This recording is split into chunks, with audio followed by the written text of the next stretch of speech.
Welcome to Pretty Lies and Alibis. Let's seek the truth and travel the long road to justice together. What you know, Alibiers? Welcome to another episode of Pretty Lies and Alibis. I'm Gigi. Good to have you here. It's Wednesday. Hope you're having a good one wherever you are. I didn't do an episode yesterday. Just got busy, but I'm back and we're going to pick up where we left off on the Scott Peterson case and get through some more of those phone calls today. But first, before we get started, if you're watching on YouTube, don't forget to hit subscribe if you haven't already. Like the video, share it with your friends, and you can ring my bell if you want notifications of when I post new content. Click that little bell icon. It'll let you know. Music fact of the day. The week that all this was taking place, the song Lose Yourself by Eminem was at number 1. The song took about a year to complete, and it was the first rap song to win an Oscar. Eminem was not in attendance, and when he found out he had won, he was in bed asleep because he had to get up early to take his daughter to school. Have to give a big birthday shout out to Tiffany, one of the oldest listeners of the podcast, and we were talking about her birthday last night on our Patreon Live. So big happy birthday to Tiffany. Hope you have a great day. We left off on January 4th, and on this date, police announced that the 2 subjects of the robbery across the street from the Peterson house were cleared. And then at 11:32 p.m., Amber and Scott talk. Amber talks about an argument she had with her sister, and then she tells Scott that she rented the movie Love Story that he suggested she watch. She tells Scott to tell her something good. He says, well, can I tell you how wonderful you are? That's pretty easy to do. How thoughtful you are and amazing. And I always call you and I tell you you're special, but there's just not enough room for it. And all the little things, all the little neat things that make you who you are. Sometimes it seems the opposite, and sometimes they're so obviously energetic, and it's an amazing combination of attributes that you have. And I need a bigger word than special to describe it because it's just amazing. That's what I was thinking about today. I need a better vocabulary or a book or a dictionary or something to find the right words to describe you. It's like if you cross the words special, thoughtful, and caring, it's not even, let's see, the word used in the Bible for love, agape. That's used to describe the Lord's love. You got agape, and it's special, and I think that would be close. There's no words to describe you, and it would take forever just to tell the nuances of how wonderful you are, the difficult things you do, the energy you put out. I struggle. I need to be an author or something in order to express. I need experience with words to be able to explain. You know, like you could maybe hire a painter to do a portrait of people, right? To try and represent you. To hire a painter that can do a portrait of people to try to represent them. And for me, trying to explain to you, it's like I'm drawing a stick figure. I'm that far removed from being able to describe you. Maybe an author who's trained with language could give us a color picture. I don't think there's anyone, maybe an amazing poet. There was a poem I read today. I don't think it was credited with an author, but I'll try to remember it. But it was, I can't remember the exact words, but let me tell you the idea. And I'll get the exact words and tell you those tomorrow. Tomorrow, because it's late there. We huddled under a large tree round with ivy with the storm raging around us. The only thing keeping me grounded are my hands on your waist. Amber asked Scott if that's all he's done the whole day is think about her. He says, yep, that's all he's done. He said, I just started rambling and there's a tear in my eye and it's trickling and it's only 7:30. So tell me, you saw the movie? She says she did. Scott said he wanted to share that with her and says the couple in the movie kept capturing each other's eyes, and there was something about the way he looked at her, and there were some beautiful scenes in it. He talks more about the movie and said he's not supposed to be teary-eyed in the morning. He said how I was rambling on about how to describe you, I was tearing up. Before that, when you were telling me, I was tearing up. The one thing that I'm very sad about is I can't be there for you regarding the argument. But when I try to describe you and you see a big smile on my face, he rambles on for a minute about all that mushy stuff. And he says the best movie he's ever seen made was The Shining. He said the twins whispering freaks him out. He tells her he saw Austin Powers on the plane and asked if she wants to talk about it. He says it's kind of nutty. They talk about their favorite romantic comedies like When Harry Met Sally, Pretty Woman, Sleepless in Seattle. They go back and forth about different movies, and Scott tells her the conversation is energizing to him. And then he says he's the one doing most of the talking. They move on to talk about jealousy and relationships. And Scott says, I think lots of people want their lover or loved ones to be jealous. Scott talks about when men whistle at women or make comments to them. Amber mentions a waiter that was flirting with Scott, and she said he thought it was a compliment. Then she says, you don't like guys, right?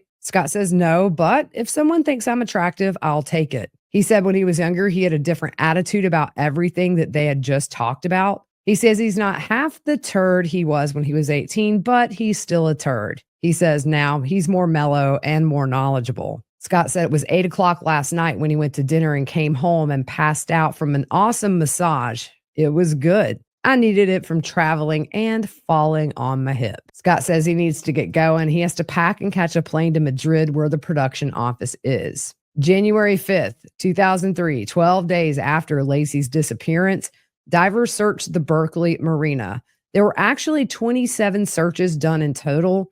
They did grid searches and used sonar. With Scott being there, they thought he dumped her body in the water. Laci's mom tells the media she's trying to be optimistic, but she doesn't feel that's where Laci is. A member of the media said that's where Scott says he was the day Laci disappeared. Sharon tells the reporter they believe Scott had nothing to do with Laci's disappearance. They were a happy couple and they loved each other very much. She said, ultimately, we have to be hopeful Laci will come back to us. Modesto PD also do a presser on January 5th, and they say it's been 12 days and there are no significant leads. Around the same time, it was reported by the Modesto Bee that they were looking into Scott regarding the disappearance of Kristen Smart. They attended the same college at the same time, and they looked to see if Scott and Kristen had any classes together. The next day, police announced he was not a suspect in her disappearance. January 6th, 10:13 p.m. Amber tells Scott that she has a friend who called from an airport and says she's worried about her. Amber says she doesn't know what it's about. Scott's all like, Amber, can't hear you, sweetie. Click. 2 minutes later, 10:15, the same call. Amber says the same thing, and Scott can't hear. At 11:02 p.m., Scott says he's sorry this has happened and he's sorry he's going to hurt her this way. He did not want to tell her over the phone, but he's sure this is why her friend called. He said it's the worst thing, and I'll just tell you. He said, obviously, you haven't been watching the news, and she says no. He admits he hasn't been traveling over the last couple of weeks and says he's lied to her. He says, the girl I'm married to, her name is Laci. She disappeared just before Christmas, and for the last 2 weeks, he had been in Modesto with her family searching for her. He said she just disappeared. No one knows where she's been. He says he can't tell her more because he needs her and her daughter protected from the media. Amber says, you come to me in early December and told me you lost your wife. What was that about? He said she's alive. Amber asks where, and he says in Modesto. He says the media has been saying he had something to do with her disappearance, and for the past 2 weeks, he's been hunted by the media, and he doesn't want Amber involved, and that's to protect her. He says he's destroyed, and he hopes that this doesn't hurt her. She asked, how can this not hurt her? And he says he can't say anything more, and she deserves so much better. She says she deserves an explanation of why you told me you lost your wife on December 9th, and these were going to be your first holidays without her. They go back and forth about Amber wanting an explanation. Every time Scott says that he can't talk about it. Amber asks about him looking for a commitment and telling her friend Sean that he was looking for someone like Amber. He says when they find Laci, he will explain everything to Amber in person, and he knows she can't trust him. He said he's protecting everyone right now, and she asked, who are you protecting? Scott says, our families, you, me. Scott said he never cheated on her, and Amber's like, you're married. How do you figure you never cheated on me? Explain that one to me. Scott says, I want to explain, honey, but I can't. He said he hopes that she will listen to him when he can explain. He says he wants to so badly, but right now he can't. She says, of course you couldn't tell me the story about your wife when you told me in early December because it hadn't happened yet. She asked if he hoped it would have been resolved in January and then he would have a story to tell her. Scott says, sweetie, you think I had something to do with her disappearance? Amber, do you believe that? I'm not evil like that. Amber said she would hope not. Then she mentioned she gave out Christmas cards with her, Scott, and her daughter on them. And now you're telling me you want to keep me and my daughter out of it? He said it hurts him. She thinks he had something to do with Laci's disappearance, but he understands her anger. Amber says those words haven't come out of my mouth. Scott says, well, everybody's been pointing the finger at me. Amber says that when her friend Sean found out he was married, that's when he came up with the story that he had lost his wife in this tragedy.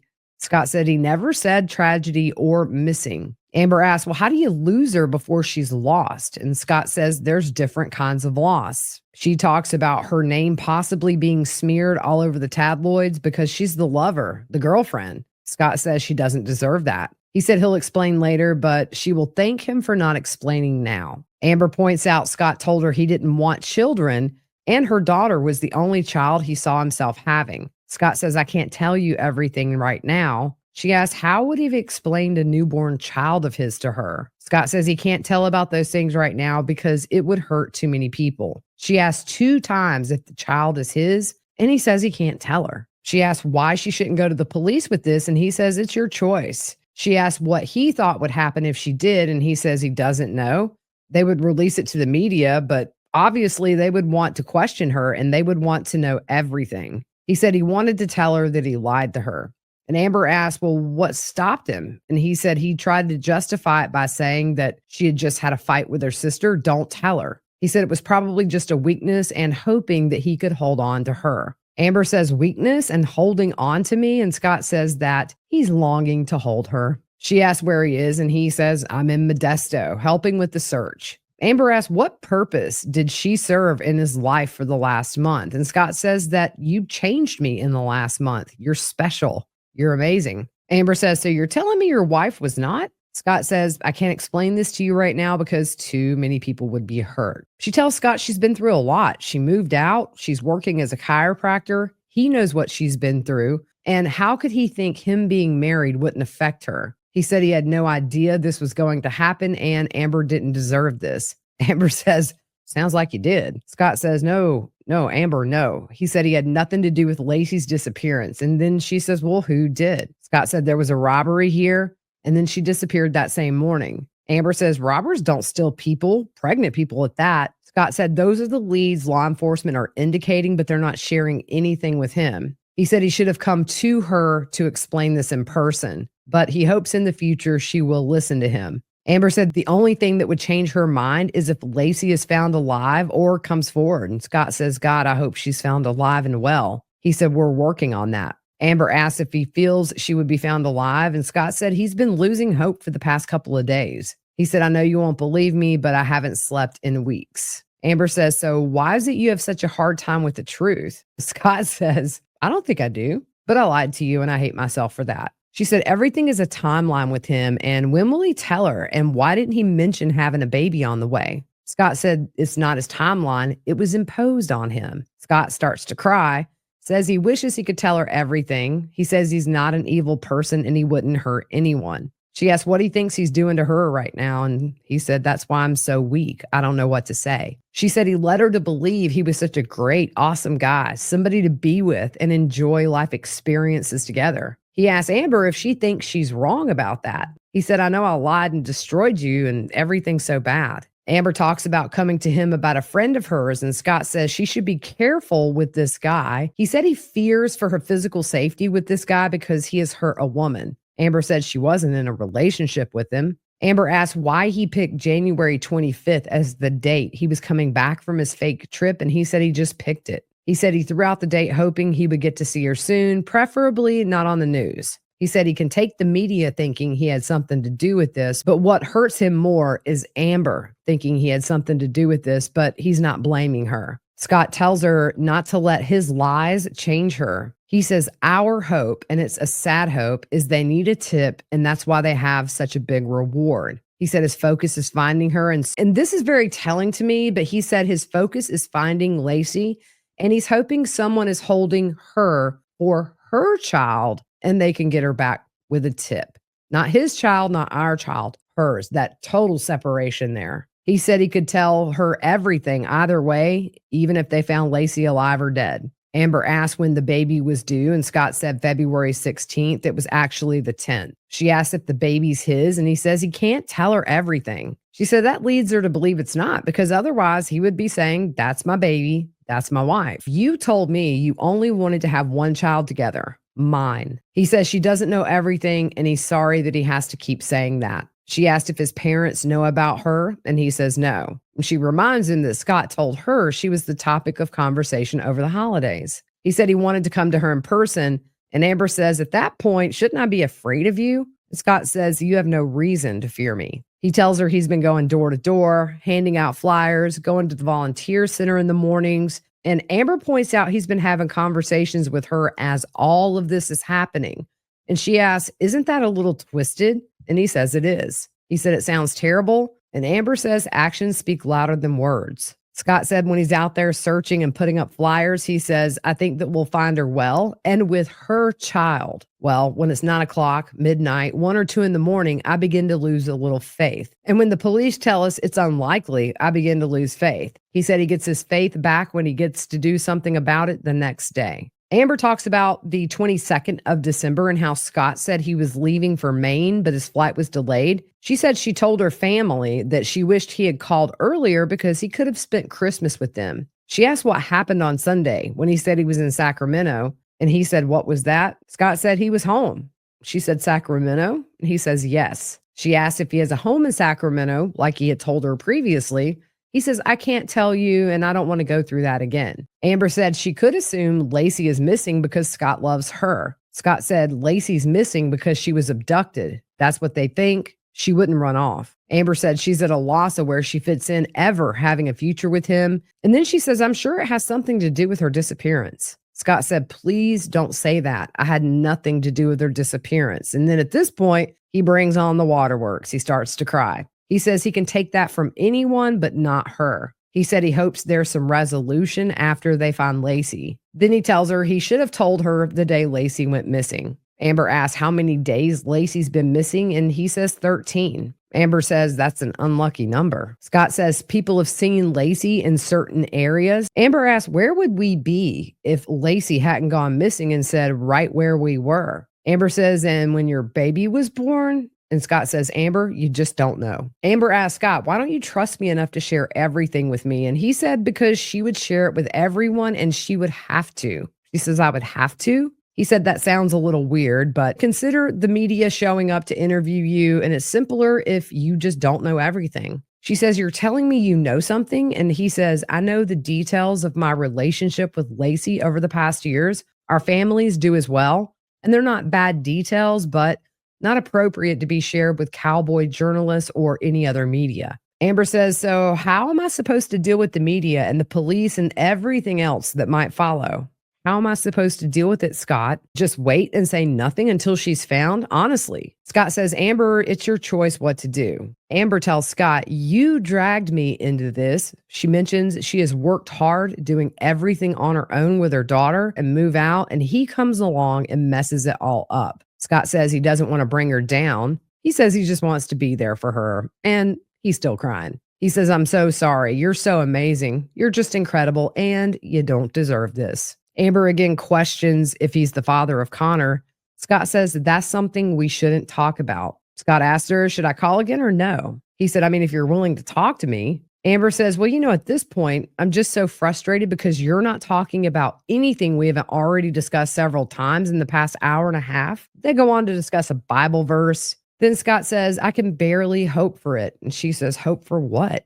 He says, hope that we have some kind of a relationship. She said she needs to think about all this and tells him not to call her. She said she will call him if she wants to. Scott says he'll make sure the phone is charged and working. She asked if he would tell her the truth when she does call. Scott says there were 2 lies in our relationship. And then he says, well, 2 big ones. He says if she can trust anything he says, just trust how special and wonderful you are. She reminds him not to call her. January 9th, there were crews searching the Berkeley Marina with sonar. They thought they found something resembling a human body, and that made it into the media. They weren't able to dive that day due to currents and wind, but on the 11th, they verified it ended up being a rusty boat anchor. Also, Laci's stepdad told the San Francisco Gate Scott was taking care of things for the fertilizer business, and he said, we know everyone's insinuation that he was involved. On January 14th, we will go back and look at some pieces of calls between here and there, but the search for Laci expands into Southern California. Law enforcement got word that the National Enquirer had obtained the photo of Scott and Amber at the Christmas party and told law enforcement the date they were going to print that story. At this point, nobody knew. The families still didn't know about Amber. They decided to show Sharon and Ron the photo of Scott and Amber just to prepare them. He said there was an instant emotional response from Sharon. She began to cry, put her head in her hands, and said, why did he have to kill her? Sharon told ABC News he was asked by one of our family members about day 3 of the time that Laci went missing if he was having an affair, and he told us no. Since this has come forward, he's denied it, and he finally did admit it to Brent, my son. So we're going to end it there. Kind of a shorter episode today, but I wanted to get through the one episode where she confronts him because her friend called. We don't know if that really was the case or if that was just a little bait, because we know at this point, obviously, she's working with police. But the one thing that stood out to me the most in that call is the way he referred to both Laci and Connor find her and her baby. Her baby. There's just this complete disconnect there.